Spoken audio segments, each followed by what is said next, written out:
Good evening प्यारे बच्चों। आज हम आपको कक्षा 12 रसायन विज्ञान का महत्वपूर्ण टॉपिक संक्रमण तत्व हम आपको क्या करेंगे बताएंगे। संक्रमण तत्व किसे कहते हैं तो जरा ध्यान से सुनिएगा प्यारे बच्चों। जब किसी तत्व का हम इलेक्ट्रॉनिक विन्यास उपकोष में अगर करते हैं तो कोष में करने पर अंतिम इलेक्ट्रॉन यदि डी कक्षक में प्रवेश पाता है तो उसे डी ब्लॉक का तत्व कहते हैं। इन तत्वों के गुण यस और पी ब्लॉक के तत्वों से गुणों से मिलते जुलते हैं, इसलिए इन्हें संक्रमण तत्व हम कहते हैं। यानी ये कहना चाह रहा है कि जब किसी तत्व का इलेक्ट्रॉनिक विन्यास अगर हम उपकोष में करेंगे और उपकोष में करने के बाद अगर उसको कक्षक में भी करेंगे तो अंतिम इलेक्ट्रॉन जो होता है वह डी कक्षक में प्रवेश पाता है तो उन तत्वों को हम क्या कहते हैं, संक्रमण तत्व कहते हैं, डी ब्लॉक का तत्व कहते हैं। और इनके गुण जो होते हैं यस तथा पी ब्लॉक के तत्वों से मिलते रहते हैं, इसलिए इनको क्या कहते हैं, संक्रमण तत्व कहते हैं। जैसा कि आपको पता ही है कि अगर परमाणु क्रमांक 1 से लेकर के चले तो आपको हम बता देना चाहते हैं कि आपका इंटरमीडिएट 1 से लेकर के 30 तक के तत्वों में क्या हो जाएगा, बीत जाएगा, यानी खत्म हो जाएगा। तो हम आपको बता देना चाहते हैं परमाणु क्रमांक 1 से लेकर के 20 तक के तत्वों को नॉर्मल तत्व कहते हैं। क्या कहते हैं, नॉर्मल तत्व कहते हैं या यस या पी ब्लॉक का तत्व कहते हैं। लेकिन परमाणु क्रमांक 21 से लेकर के 30 तक के तत्वों को हम क्या कहते हैं, संक्रमण तत्व कहते हैं या डी ब्लॉक का तत्व कहते हैं। तो प्यारे बच्चों अलग से हम आपको वीडियो बना के बताएंगे, लेकिन फिलहाल के लिए क्या समझाना है कि जब अगर hydrogen, helium, lithium, beryllium, boron ऐसे लेके चलेगा 30 तक के तत्वों को चले तो परमाणु क्रमांक 21 से लेकर के 30 तक के तत्वों को हम क्या कहेंगे, संक्रमण तत्व या डी ब्लॉक का तत्व कहेंगे। अगर इनका इलेक्ट्रॉनिक विन्यास कोष, उपकोष और कक्षक में करते हैं तो अंतिम इलेक्ट्रॉन जो होगा यदि डी कक्षक में प्रवेश पाएगा तो जब डी कक्षक में प्रवेश पाएगा तो डी ब्लॉक का तत्व कहलाएगा और डी ब्लॉक के तत्वों को ही हम क्या कहते हैं, संक्रमण तत्व कहते हैं। जरा ध्यान से सुनिएगा प्यारे बच्चों। आज आप एक बात समझ गए होंगे कि परमाणु क्रमांक 1 से लेकर के 20 तक के तत्वों को हम नॉर्मल तत्व या सामान्य तत्व कहते हैं या पी ब्लॉक का तत्व कहते हैं। लेकिन परमाणु क्रमांक 21 से लेकर के 30 तक के तत्वों को हम क्या कहते हैं, तो हम संक्रमण तत्व या डी ब्लॉक के तत्व कहते हैं। तो आपके प्यारे बच्चों आपके मन में ये भी आ रहा होगा क्या उसके आगे नहीं होता है, उसके आगे भी होता है। फिर 31 से लेकर 39 तक फिर एस या पी ब्लॉक, 39 से लेकर 49 तक फिर डी ब्लॉक का तत्व होता है, लेकिन मैं उसके आगे नहीं जा रहा हूँ। आपको ये बता रहा हूँ कि अभी 21 से लेकर के 30 तक के तत्वों को हम क्या कहते हैं, तो हम संक्रमण तत्व कहते हैं। अगर हम आपसे कहें कि मान लीजिए इतनी चीज को अगर हम बताएं कि आप सबको पता चल गया कि परमाणु क्रमांक 21 से लेकर के कहां से 21 से लेकर के और 30 तक के तत्वों को हम क्या कहते हैं, डी ब्लॉक का तत्व या संक्रमण तत्व कहते हैं।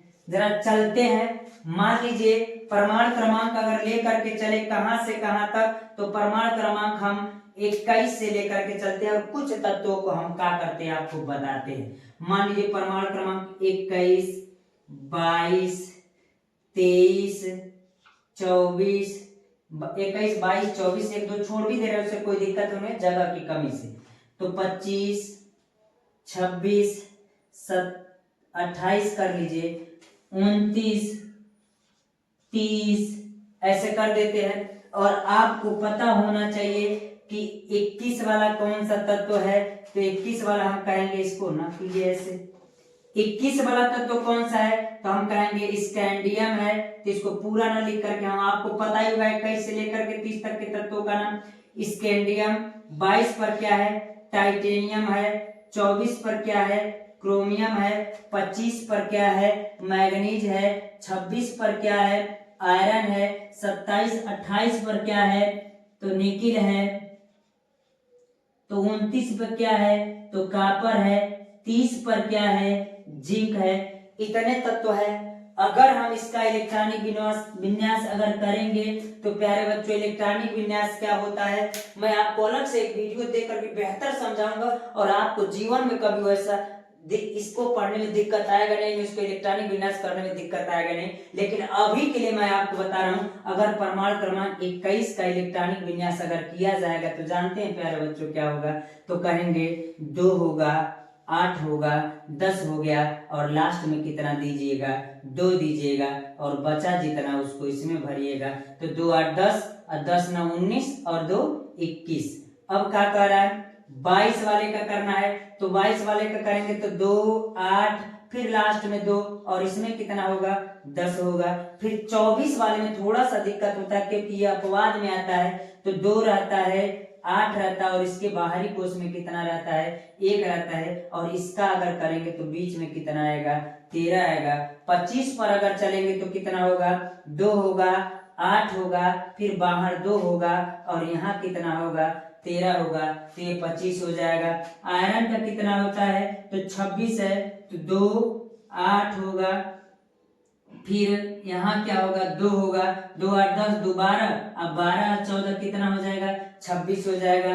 फिर इसका चलेंगे तो कितना होगा, तो 2 होगा, 8 होगा, फिर बाहर 2 होगा, फिर कितना होगा, तो कहेंगे कि 28 है, तो कितना हो जाएगा, 16 हो जाएगा प्यारे बच्चों। और इसको लेके अगर चलते हैं तो फिर ये भी आता है, प्रमाण क्रमांक 24 और 29 वाला जो होता है वो क्या होता है, अपवाद होता है, इसलिए इसको हम कहेंगे 2 होता है, 8 होता है और लास्ट में 1 होता है और जो बचता है यानी 18 कहाँ होगा, बीच में होगा। और इसका करेंगे तो कितना होगा, तो हम कहेंगे 2 होगा, 8 होगा और फिर कितना होगा, 18 होगा और कितना होगा, 2 होगा।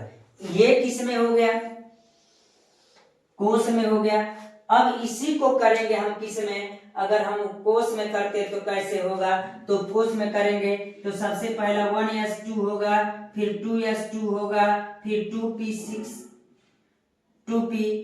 होगा, फिर 3s2 होगा, 3p6 होगा, और फिर उसके बाद से 3d1 होगा और ये 4s2 कहाँ आ जाएगा, तो यहाँ पर आएगा।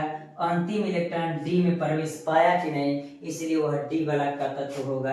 अब जरा इसमें आ जाइएगा, इसको कहेंगे 1s2 होगा, फिर 2s2 होगा, फिर 2p6 होगा, फिर 3s2 होगा, फिर 3p6 होगा।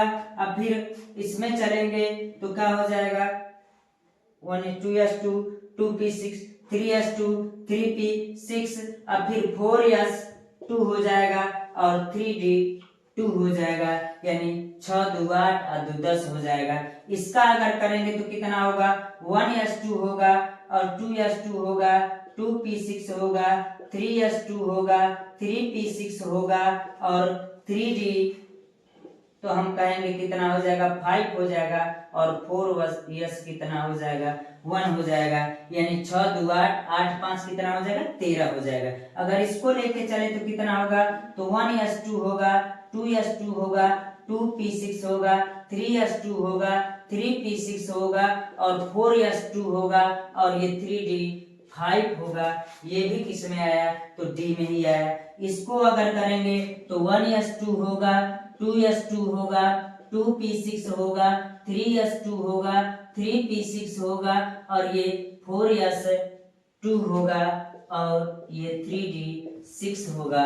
और आगे चलते हैं, इसको करते हैं तो ये 1s2 होगा, 2s2 होगा, 2p6 होगा, 3s2 होगा, 3p6 होगा, फिर 4s2 होगा और फिर कितना होगा, तो हम कहेंगे 3d8 हो जाएगा, यानी 6 2 8 और 8 8 16 हो जाएगा।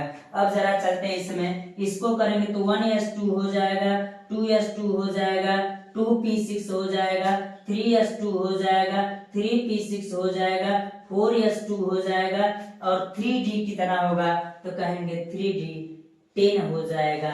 अब अगला अगर चलते हैं तो ये हो जाएगा 1s2 हो जाएगा, 2s2 हो जाएगा, 2p6 हो जाएगा, 3s2 हो जाएगा, 3p6 हो जाएगा और 4s2 हो जाएगा।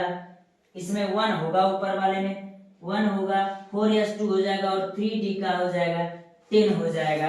तो देखिएगा प्यारे बच्चों, क्या इसका अगर उपकोष में इलेक्ट्रॉनिक विन्यास करते हैं तो आप बताइएगा, उपकोष में इलेक्ट्रॉनिक विन्यास करने के बाद क्या लास्ट वाला जो इलेक्ट्रॉन है आप बताइएगा, क्या डी कक्षक में डी उपकोष में प्रवेश पा रहा है कि नहीं पा रहा है? पा रहा है ना, इसलिए क्या होगा, डी ब्लॉक का तत्व होगा।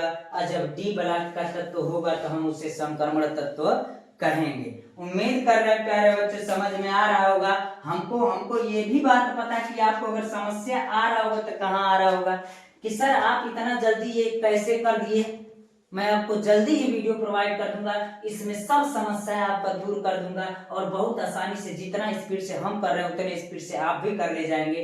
तो इस प्रकार अगर कभी आपसे संक्रमण तत्व पूछे तो संक्रमण तत्व को आप क्या कीजिएगा, बताइएगा। और इस प्रकार अगर पूरा नहीं तो 2-4 को कम से कम समझा ही दीजिएगा, जिससे समझ में आए कि डी ब्लॉक का तत्व है। और जब डी ब्लॉक का तत्व है तो उसी को संक्रमण तत्व हम कहते हैं। इतना कहने के बाद हम कहेंगे अगली बात, अगला चीज इसमें ये कभी कभी पूछ देता है कि संक्रमण तत्व के लक्षण भी लिखिए, तो उनका लक्षण भी लिखना होगा।